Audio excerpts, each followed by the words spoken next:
Here's my engine bay wiring. Excuse the fuzziness of the video.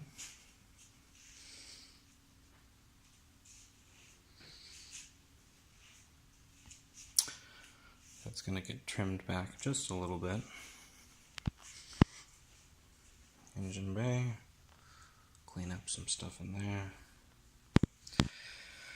There's now the empty dash. There's where the relays were.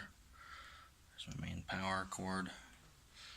Some other wiring that I'm going to see about cleaning up. And now we get to the start of the chassis side of the engine bay. Some peripheral components that I added.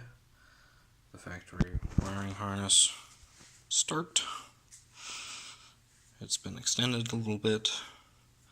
Fuse box. This is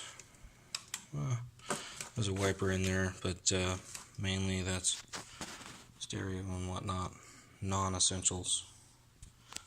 This is all relays, the box that I showed you earlier. This is aftermarket boost controller. Got some more relays in here. OBD2. This is all gets connected to the factory dash. Pretty much have to keep all of that. Down here, this is the clutch and brake cable stuff. This is the throttle. And from there, we've got one wire, or two sets of wires that come out and connect to some lights and a horn that I was not using. So most of this is going to go away.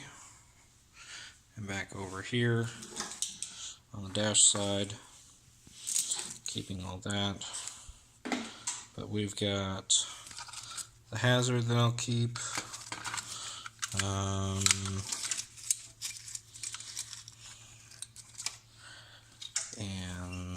nothing else on this, if I can help it. I think that's all stereo, and looks like some seat controls.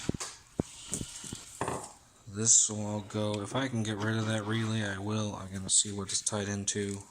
The ground that absolutely has to happen. It's for some ECU thing. We've got lights in here on these two.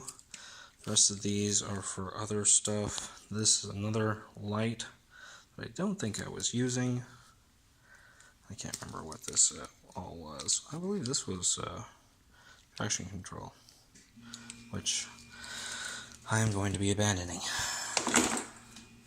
So all of this wire, hopefully, is going to cut down substantially so that it's a little bit more manageable, and I'm going to be consolidating it so that it's a little bit easier to run.